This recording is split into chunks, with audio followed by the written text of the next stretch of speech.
Good morning and welcome to this Saran Summer School. First of all, thank you for being here, albeit virtually, and also thank you to Dr. Matt Williams for putting the program together. A really fascinating program from many of my colleagues on the topic of intelligence, real and artificial. So I'm going to start off with a talk on artificial intelligence, a field I've been studying for too many years now. But first, a few words about myself. So I have the privilege of being the principal of Jesus College, great college, fantastic community of fellows and students, researching and teaching and socializing together. I'm also a professor of computer science and I head the human-centered computing group here in Oxford.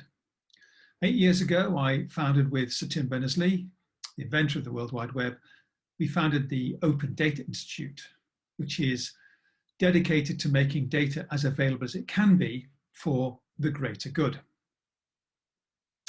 So let's start with some definitions. Artificial intelligence was once wonderfully described by an American as the art of making computers that behave like the ones in movies. And indeed, Hollywood gives us many of our stereotypes and tropes, from 2001: A Space Odyssey, where Hal was really mad, bad, and dangerous to know as he sought to go about killing off the crew for the success of the ultimate mission, through to the Terminator series, or Eva in Ex Machina. David in Steven Spielberg's artificial intelligence is perhaps a little more human. But in all of these cases, our image is of humanoid robots with issues, with general intelligence for sure, but issues. So let's think about what the reality is. Today, AI is all around us. It's embedded in the software that is being used to develop the next generation of autonomous vehicles. In fact, Oxbotica, an Oxford spin-out, has world-leading software in this area. You can see an image of their vehicle running the Selenium platform in the top right-hand corner there. Or there's tele-assisted robotics or assistive robotics in medicine. You can see in the bottom right-hand corner of the screen. More routinely, we can simply type in a query to Google, when was Michelangelo born? And we'll get a sensible answer back, or speak to our phone with Siri or our home Internet of Things device, such as Alexa, and have a whole range of commands solved and serviced for us. And all of this has been achieved in a relatively short number of decades. And I want to explore how that development's occurred and what's really been driving it.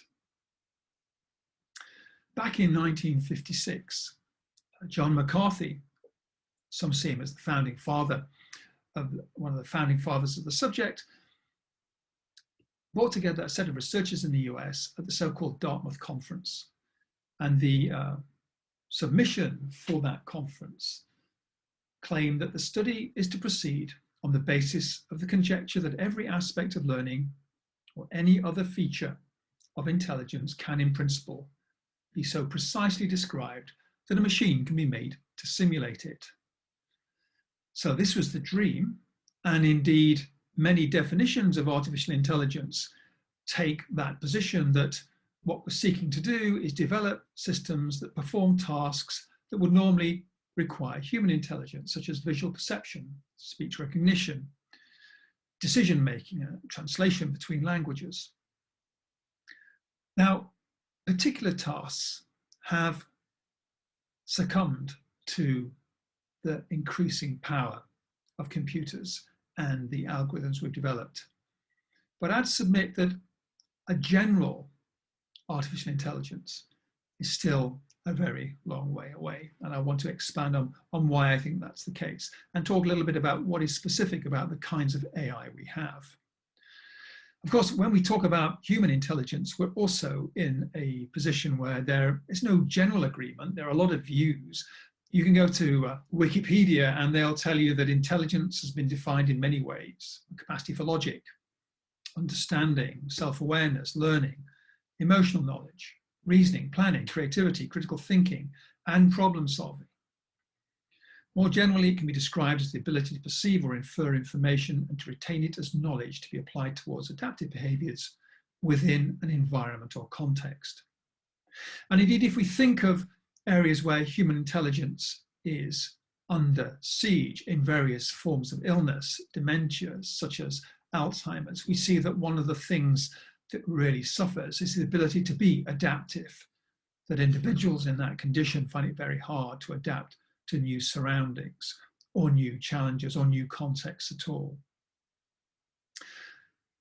At the moment, perhaps in the 21st century, we tend to think of intelligence perhaps in terms of analytical skills, but in a close-knit community, hunter-gatherer society, for example, intelligence might be defined in terms of foraging skills or hunting skills or social skills and responsibilities.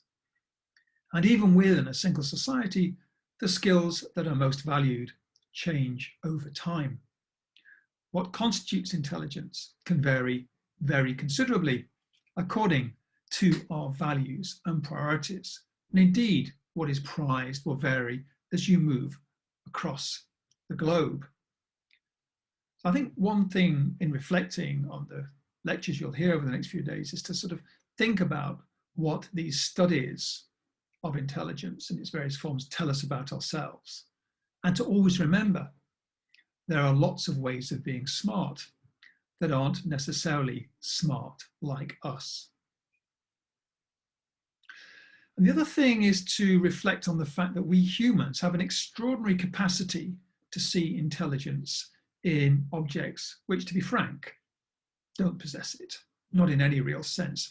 Kismet was a robot head made in the late 1990s at MIT by Dr. Cynthia Brazil as an experiment in affective computing or emotion-based computing. The machine can recognize and simulate emotions, but there's really nothing in the machine. But that doesn't stop the human responder acting as if there really is. And one of the features, I think, of our response to AI systems in the future is this capacity to over-interpret, to imagine there really might be a ghost in the machine, a human intelligence. Oh, tea.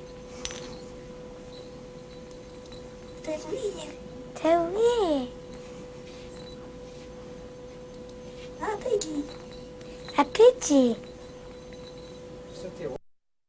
Certainly there, the child is absolutely convinced there's an interesting and emotional object to interact with. Oh.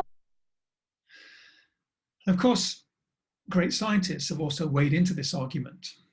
The late, great Stephen Hawking famously saw artificial intelligence as an existential threat to humanity. Part of that was down to the fact that he had become extraordinarily dependent on software himself. In fact, his speech generation software was upgraded, and the SwiftKey system that was implemented had a AI-driven predictive text element in it, the kind of thing we now see in phones and are rather used to.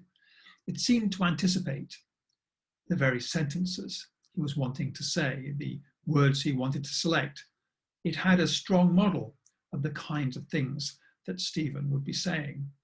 And Stephen Hawking saw in this the beginnings of a real potential general artificial intelligence, a real threat to us as a species. And other events around about the same time led people to suddenly become extremely seized with artificial intelligence.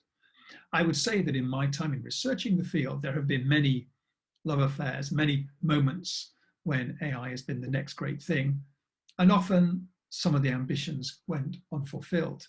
But this is the image of Lee Sedol, the world's strongest Go player, losing to an artificial intelligence system, to AlphaGo, the system developed by the British AI company DeepMine.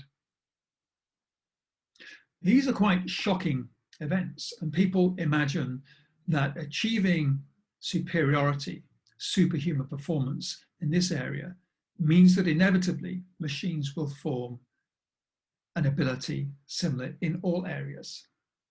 Well, it turns out that general intelligence is very hard. Routine intelligence is very hard, and we'll examine that in a little more detail. And so for a number of years now, I've been writing articles on why we shouldn't fear AI, or if we should be fearful, it's not necessarily the artificial intelligence that should scare us, it's the natural stupidity of the developers who might put it into contexts and situations where we really do need to think carefully. So the article in Wired that appeared in May 2015 took this kind of view.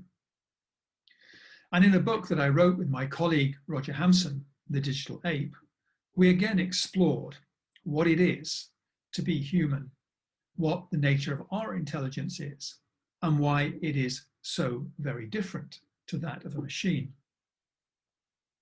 Having said that, the tools and technology which we have developed during our evolution have been extraordinarily influential. And one of the starting premises of our book is that we really sometimes fail to realize how pervasive the effect of our tools and technology has been on us. This is a rather fetching and arresting picture, a reconstruction of one of our hominid forebears. This is Australopithecus afarensis. And this is a stone tool that Australopithecus afarensis fashioned 3.3 million years ago. Now, Homo sapiens, modern man, emerged only 250,000 years ago. So there were 200,000 generations of tool users before we even appeared. And in a very real sense, our tools invented us just as much as we invented them. If we look at Cro-Magnon woman, who would have undoubtedly been extraordinarily skilled at making Neolithic tools, the evolution is extraordinary to see. And no less extraordinary is the investigations that have occurred now. This is a picture of Dietrich Stout, who has practiced knapping stone tools, and in the process has done a whole range of neurological studies, he and his colleagues, as they've mastered these skills, to see which parts of the brain are implicated. Now, the very primitive tools, those earlier primitive tools that we saw, the older ones, so-called older one technology, the parts of the brain involved are indicated by a range of blue dots across the cortex. The red dots are parts of the brain involved in making the more advanced tools, the Herculean tools. Now, this is a really interesting insight into what it is in terms of motor control, planning, potential coordination that has actually involved in our tool development. And in a very real sense, the hand axe of the modern era is our mobile phone, the supercomputer in our pockets. And here we're going into a journey inside the silicon wafers that make an iPhone chip. This is in fact an A8 chip, 6-year-old chip now, where the devices, the size of the devices that make up the supercomputer in our pockets are on the order of 15 nanometers. 15 nanometers, well, a nanometer is 10 to the minus 9 meters. A nanometer is a thousandth of a millionth of a meter. A human red blood cell is 6,000 to 8,000 nanometers. So you could get just about 460 of these features in a single red blood cell. This is a world of nanotechnology. It's also a world that's moving very fast. This is a graphical layout of a famous law, so-called Moore's law. And on the left is an estimate of the number of transistors that appear on each generation of silicon chip. And on the bottom are the years of introductions of various chips. And we'll see that in 1971, the Intel 4004 consisted of 2,300 transistors.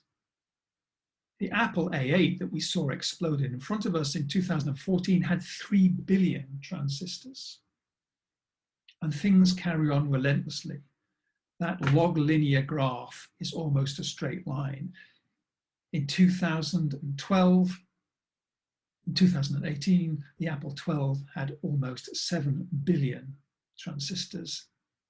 And the A13, the latest version of Apple's chips, almost 8.5 billion transistors with multiple cores, huge computing power. This extraordinary computing power has made available a world of ultra-fast computation. And I often say we owe as much to our colleagues in electrical engineering as we do in computer science for the advances in artificial intelligence. Not just in computer chips, in terms of the memory densities.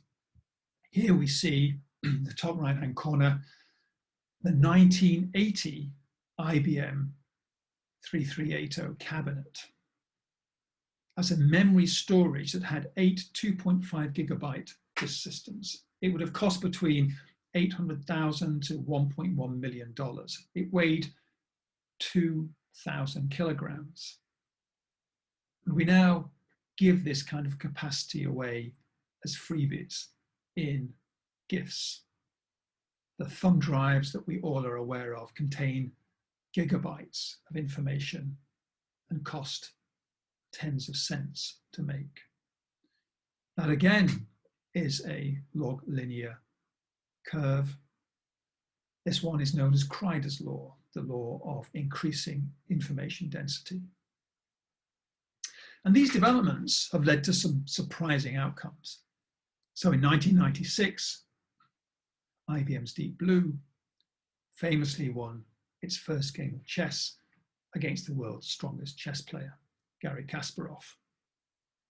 And in May 1997, it went one step further and beat the world chess champion in a 6-game rematch. This was extraordinary.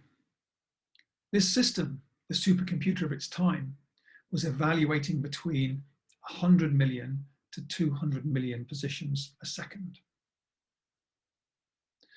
And this is one of the reasons that periodically we look at the achievement of our machines. They succeed in an area that previously was thought to be the preserve of very smart people. And we worry that machines are about to become generally self-aware. What we have built are extraordinary task-achieving architectures. And indeed, chess is an impressive achievement. The late 1990s was an extraordinary achievement for Deep Blue.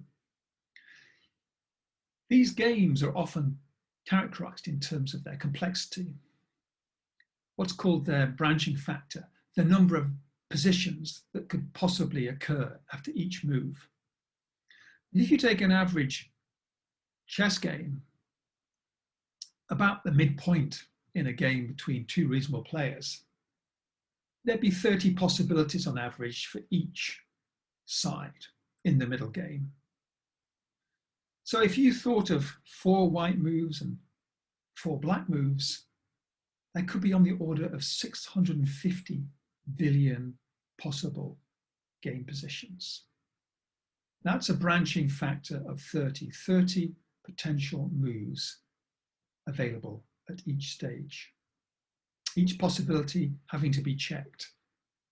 So you need huge amounts of compute power and a little insight to make progress here. This is the game tree for Go. Go has a branching factor of 250. The number of possible Go games is much greater than the calculated number of atoms in the universe. And yet, Lee Sedol, beaten by a computer program. Now, the developments in AI are an assemblage of achievements using different methods and techniques, and I want to spend a little bit of time talking about them now.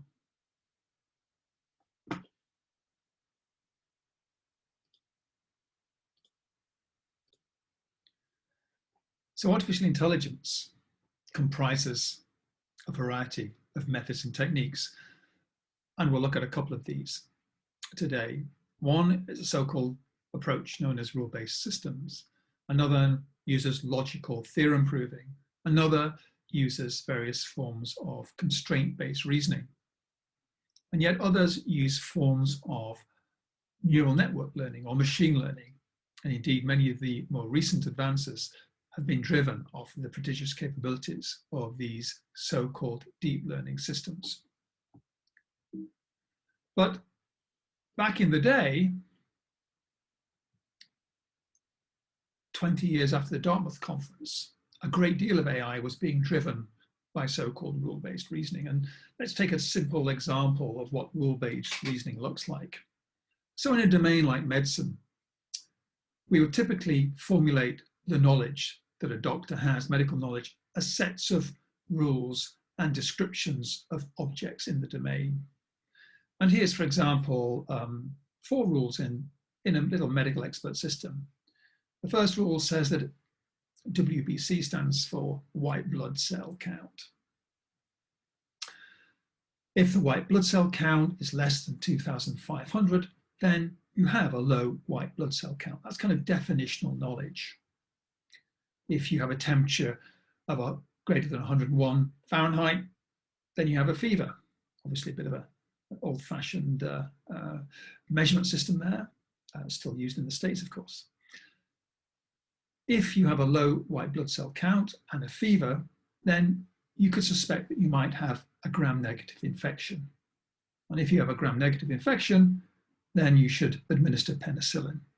So those rules together, if the conditions match the parts of the rules on the left, allows the part on the right, the so-called consequent, to become true.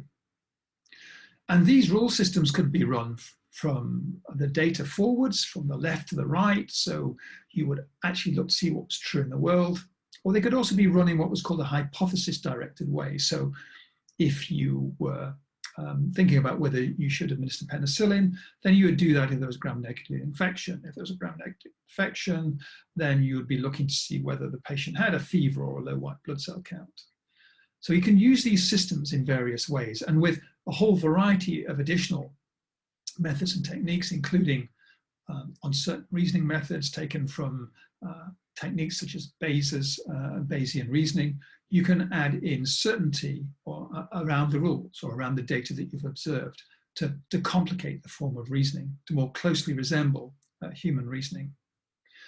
And back in the day, one of the very first systems that I built on graduating from the University of Edinburgh with my PhD in artificial intelligence, I moved to the University of Nottingham, and we were there busy building a system that attempted to take this kind of layout. It's actually a schematic, a logical diagram for a chemical process, making a form of a chemical product, and turn that into a 3-dimensional layout. You can see it must be about 1980 because the resolution and the graphic rendering is quite low grade. But what this is showing you is that the rules that you have to take from the chemical engineer and from the field of chemical engineering are quite substantial to turn that specification into a physical layout. You had to have rules to tell you about whether or not you could put certain objects close to one another, because one might be potentially capable of igniting another component. But you can't keep them so far apart that you waste energy as you connect them up and have energy from the system wasted. But they can't be so close together that a human engineer can't get in there and service the equipment. And one other interesting feature of this challenge was that the top there, you'll see a couple of cylinders, T103 and T102 specified. They're actually in the logical flow sheet there. They're tanks containing water, the monomer, and a acetone. Those ingredients In the schema, there is no indication of a pump being used to move those ingredients around. But any chemical engineer, and some of you would immediately think, well, you can use gravity flow for that. And so the layout actually produces a solution using common sense knowledge engineering. So the key in building many of our AI systems is not just to capture explicit knowledge in the form of rules, but all the background knowledge we have about the world, the basic physical knowledge we have about how systems work, and that has proven extraordinarily difficult. Nevertheless, over generations, our systems have become more and more impressive. And partly because we now live in a world where data and information is available at web scale. And when you pull this information together with reasoning capabilities, rule-based reasoning, uncertainty, and machine learning, you start to achieve some remarkable capabilities. And in 2011, we saw this with the Watson computer, again developed by IBM. And this was to attempt to play a game show, a TV game show in the US called Jeopardy. And I'm going to show you a bit of that clip now.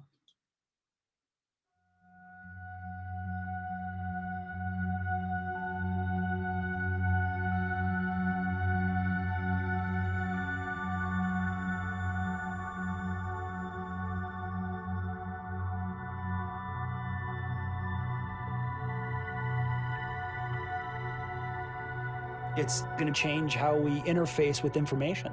People are going to ask, how did it do that? How did it accomplish this task, which before we thought only humans could ever hope to do? David Hume held this view that sense and experience are the sole foundation of knowledge. Watson. What is empiricism?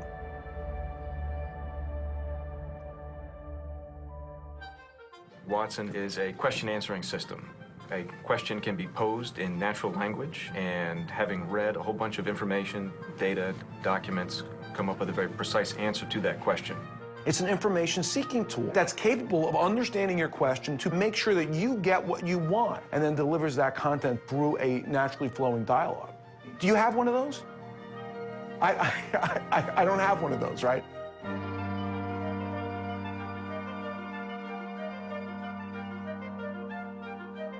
It's a human standing there with their carbon and water versus the computer with all of its silicon and its main memory and its disk.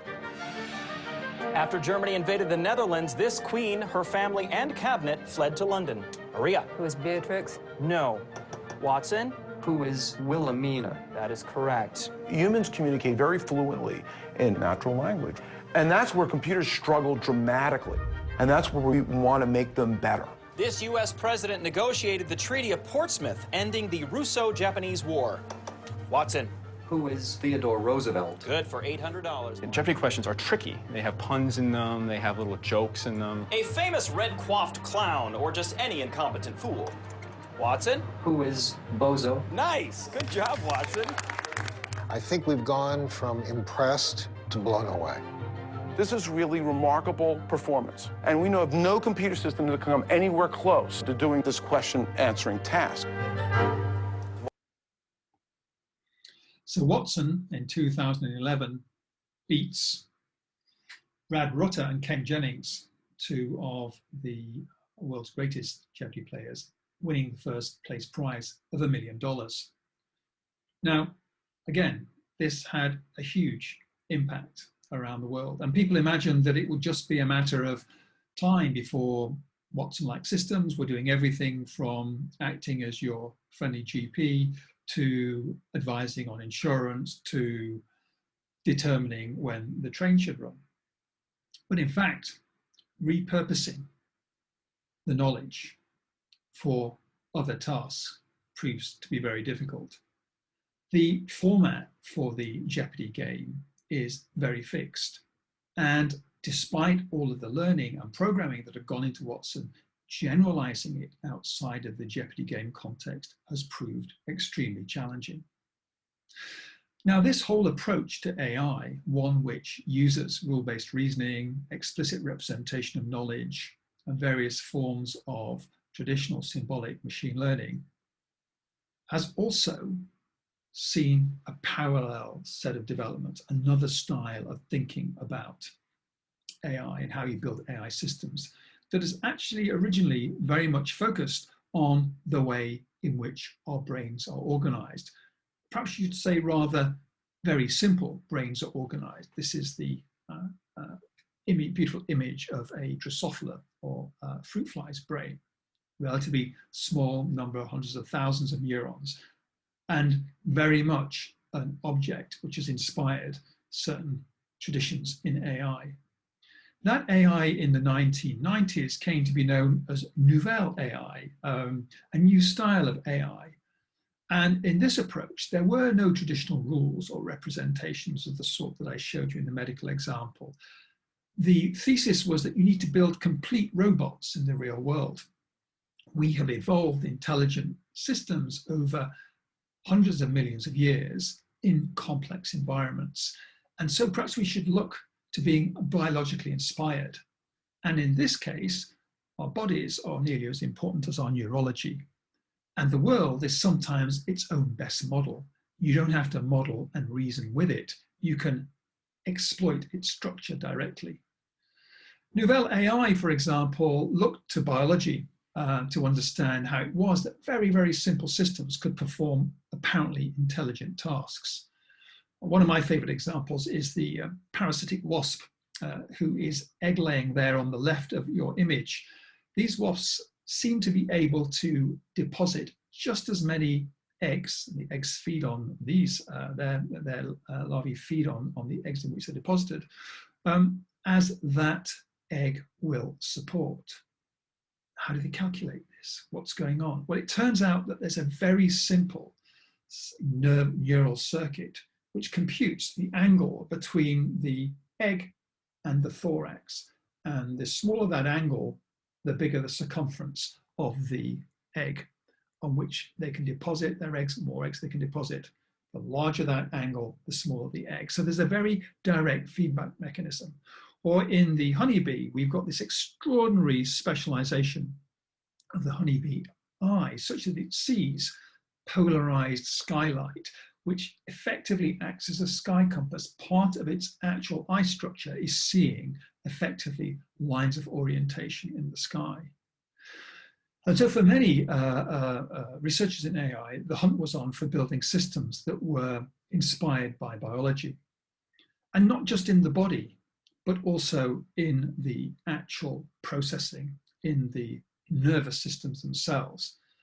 And indeed, this was work that I was carrying out with colleagues. One of my colleagues, Terry Elliott, and I, we spent a lot of our time working with these rather lovely small robots, so-called Kepler robots, where we were trying to build theories that allowed simple nervous systems to evolve suited to the particular bodies, the particular constraints of the system we were engineering.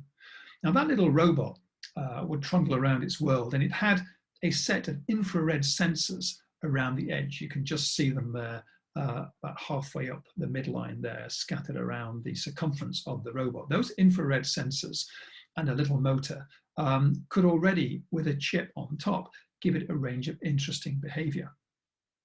And of course, physical robots are never quite exact identical replicas. Just as in biology, we are not exactly the same as one another.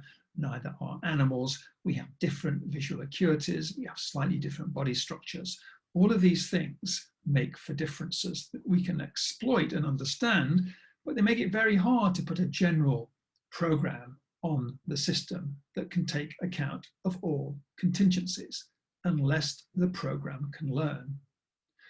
So here we have our two little robots, and you'll see the representation underneath of them shows that little cascades show you the range of the infrared sensors. So there are 1, 2, 3, 4, 5, 6 on the front and 2 on the rear of K1, and the same for K2.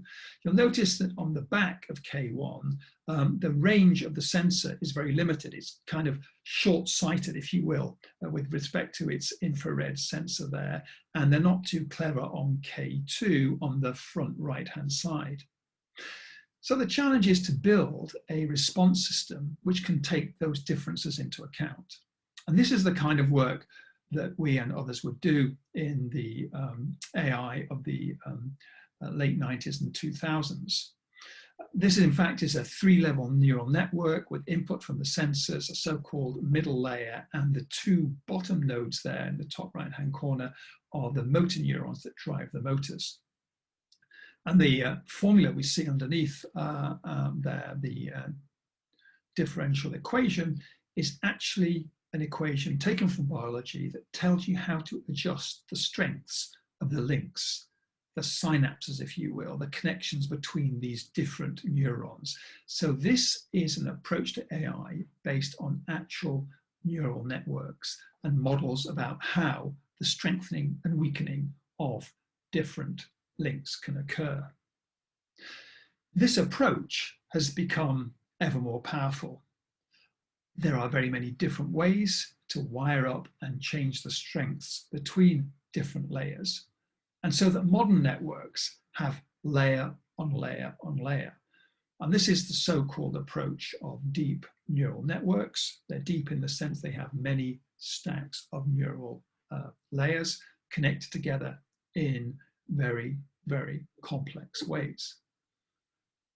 And with the increasing compute power we have, driven by those laws of increasing power and density, we can achieve ever more complex tasks. The fundamental principle behind a neural network is that you present input. The input goes through sets of layers. As the system is trained, feedback is sent back through the system to adjust the weights. And one style of so-called neural network learning, supervised learning, would have sets of images, for example, in this case labeled as a dog, a cat, or a fox. And the system is being trained on these examples and gradually improves. In fact, it might originally classify a fox as being somewhat like a dog to be a dog, in fact, and only through the presentation of more and more examples does the system get to be suitably precise that it can identify the full range of objects it's presented with. So the adjusting of weights between different layers using feedback, error correction, so-called back propagation, is the essential approach to these forms of AI system. They don't have explicit rules. They have connection weights between the layers. They don't have explicit descriptions of objects. Those emerge. And the only thing to be aware of in this approach to AI is that that might suggest that the system can learn to see the world in the same way that we do.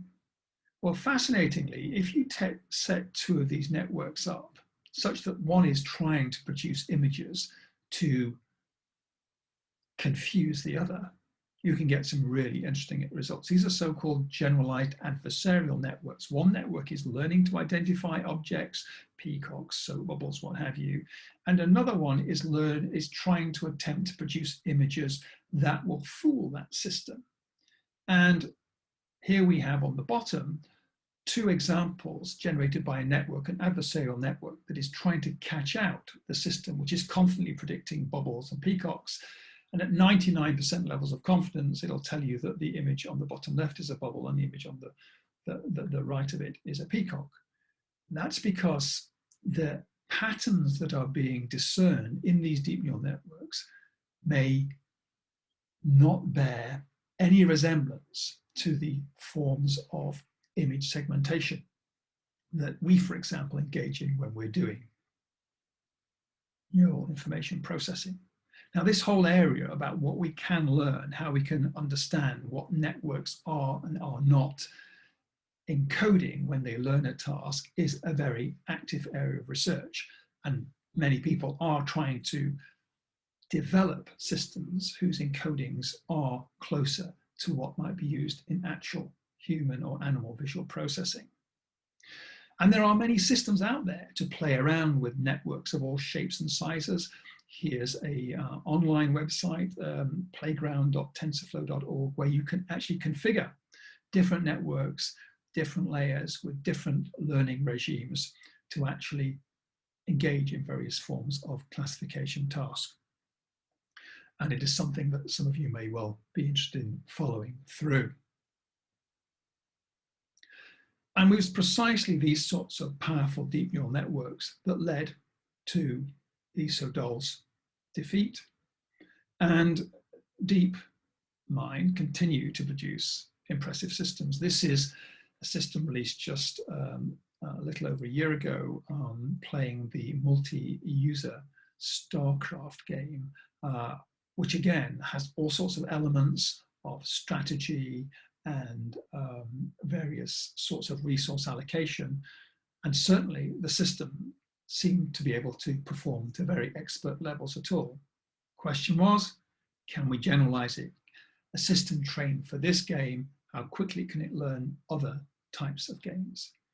And from games to other sorts of general tasks. And that is the fundamental question and challenge that faces us in AI. And in fact, the approach you will find in most modern AI systems is actually a hybrid, a blend between the power of neural networks and the additional insights derived from rule-based systems, uncertainty reasoning, object representations, and so on. So that bag of AI methods is really a toolkit now that people use to build and assemble applications. And applications that are used in a wide range of contexts right now.